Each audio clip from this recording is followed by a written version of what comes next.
years of theatre. This was a form of proselytizing the country. In 1731, in Salzburg, 30,000, this is remarkable, 30,000 inhabitants of Salzburg were kicked out of the city or kicked out of the principality. Why? Because they weren't Roman Catholic. Mm-hmm. This was in 1731, 20 years before Mozart's death. Talk about intolerance. This was in the middle. This was in the middle of winter, and this was not in the 15th century or 16th. This is in the 18th century, 1731. And do you know what happened? Did they freeze to death, or did they just escape? And these were Protestants, or what was the Jesuits with their Counter-Reformation. Of course, they hated Luther. They hated the Protestant Reformation.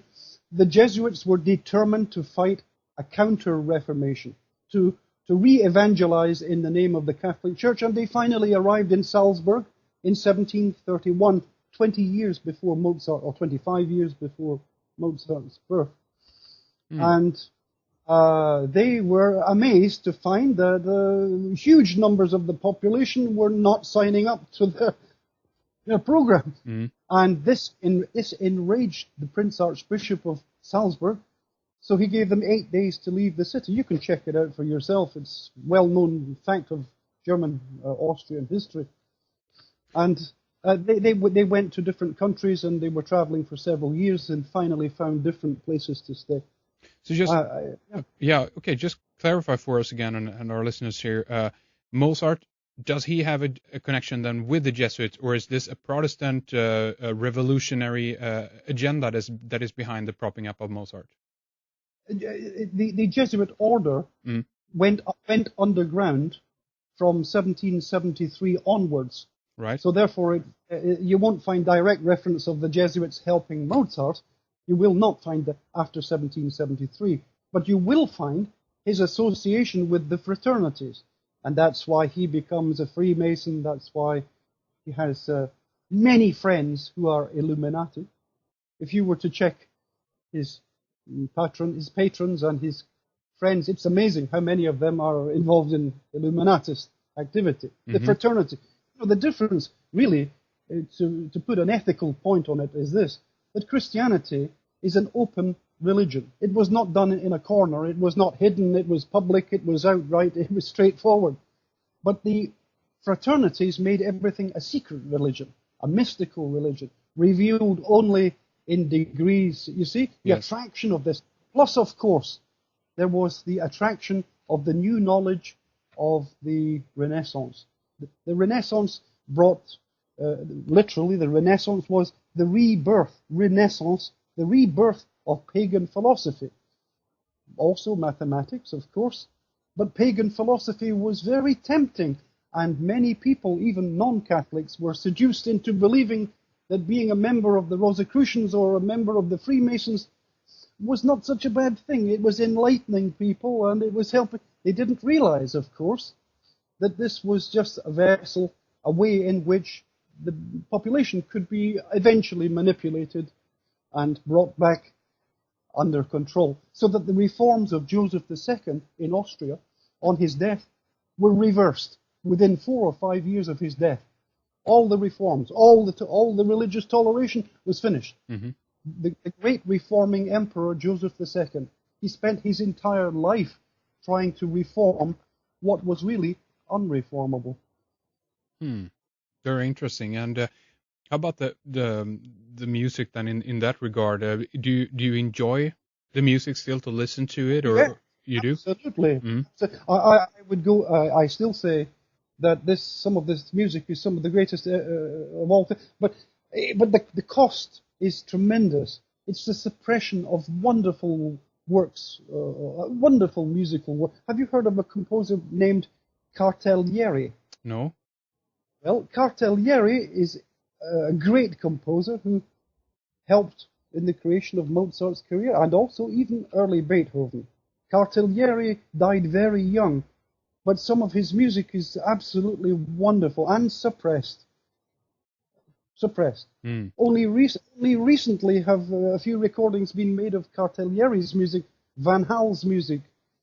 This is the cost of building an icon, a massive icon such as Mozart. And it was perpetuated, if you look at the early history of the London Philharmonic Orchestra, 1813, the first year's concerts were dominated by, inverted commas, Mozart. Dominated by Mozart, Mm-hmm. because that orchestra was created by the fraternities. I just want to interject there. Do you think that this also could be then about control in one sense, that they wanted to control or quiet the opposition if many people or too many composers are in there, Absolutely. It's like an agency. You have an agency of 20 people, but it's so much easier. Life is so much easier if you just focus on one or two people and make them into idols. Yeah. And that's how they did it.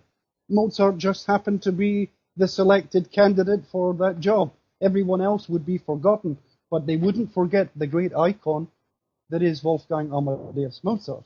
They would because it would be wall to wall Mozart, Yes, but this was also, I guess, in this period. I mean, the common man, so to speak, didn't have the money to go to a concert, right? This was for the royalty, the nobility, and things like this. Maybe people who at that time got involved in politics or whatever, right? Exactly. Well, this is the whole point, is that when the French Revolution came, and here's the twist in the story, people knew that society couldn't continue much longer. But the conservatives, that is to say the elites, had their own system of trying to survive. And one of them was to create the wunderkind, Mozart. You can't destroy this society. Look what we've created. Look how marvelous this. So this was part of their thinking, that the survival of the state would be okay because we have these wonderful geniuses. And what better way than to cover yourself with the cultural achievements of Austria and Germany. Who could question this? And so the Marriage of Figaro, which anticipates the French Revolution, seems to be an example of liberalism. Yeah, seems to be. It's exactly what it was intended to do, to perpetuate the power of these elites, who were the patrons, of course, of art in those days. And so this is also about disseminating the Enlightenment philosophy, so to speak, to these people who had the money to attend the concerts or were invited or what have you. Exactly. Yeah. Okay, that is very interesting. And you mentioned the Marriage of Figaro. We can go in a little bit later. Maybe we can talk a little bit more about the Magic Flute, because that's the one that people have focused on as with the most kind of Freemasonic connotation, so to speak. So we can talk about that later on. But in regards to, are there any other plays or operas or concertos that you think conveys this message as well?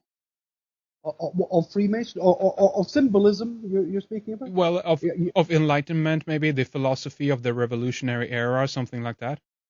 Well, it's an interesting subject. If you look at the early opera Idomeneo, which is not a comic opera, it's an opera seria.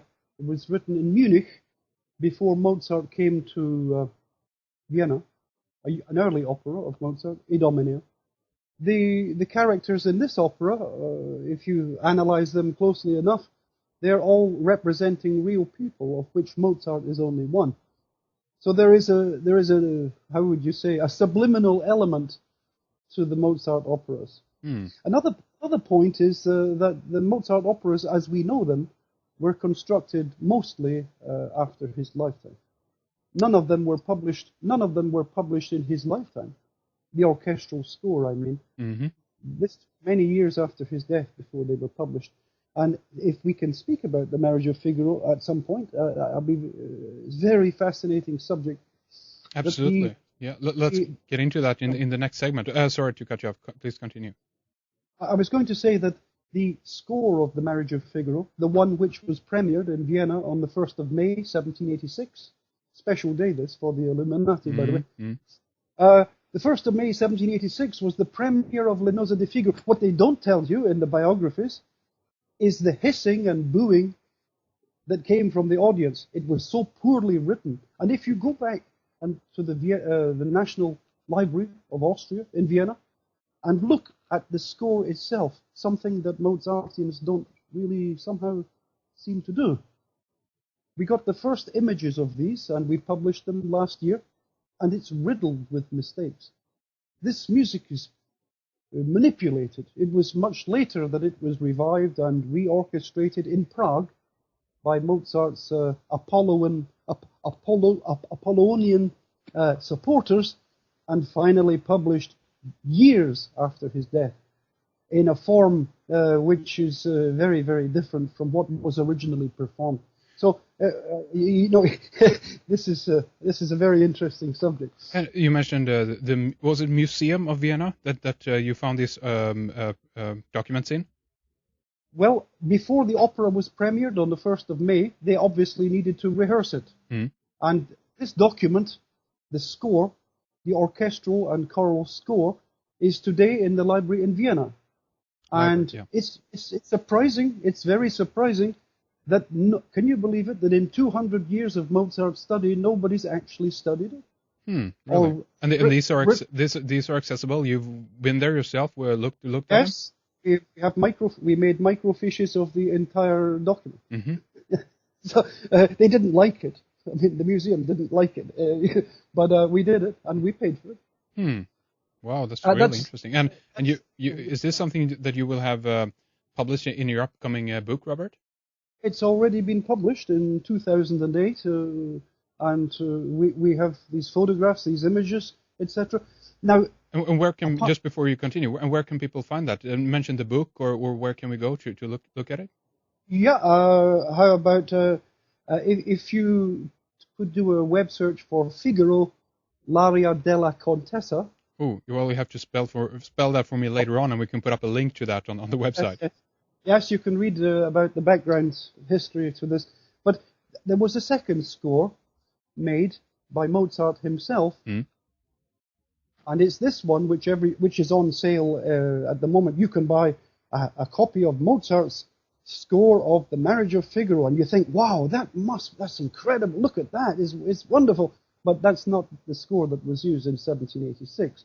It was made later, and they don't tell you that. This is a marvelous subject.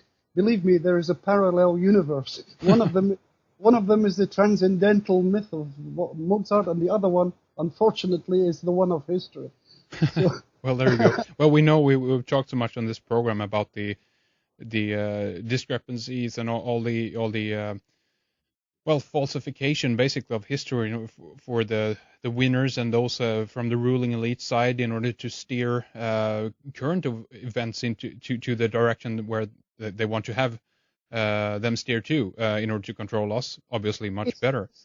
Henrik, it's the dumbing down. Yeah. It's the dumbing. It's once again, it's the dumbing down of society. Absolutely. How much easier would it be to have a giggling genius who is doing everything? Yeah, it's so simple. You just portray these people as being transcendentally gifted. They don't. Mozart never studied a single day in his life composition. He was under no teacher at any time in his entire life. His family didn't even own a piano until the year before he came to Vienna. And how old was he then, do you know? When Mozart came to Vienna? Yeah. He was 26 at this time. So that doesn't fit, right? Because he was playing and writing on the piano when he was like 5 years old, right? So where did he get that from? He was playing on the piano at 20. He learned some pieces, sure, but he didn't perform publicly. It's not as if you could go up to see him. When he came to London, his father charged 1 shilling for the short time he was here. Well, ordinary people couldn't do that. This was the middle classes. This was the higher classes who could do this. And so, yes, of course, he could perform pieces. But as it happens, his sister, Nan Earl, was recognized to be far superior. There are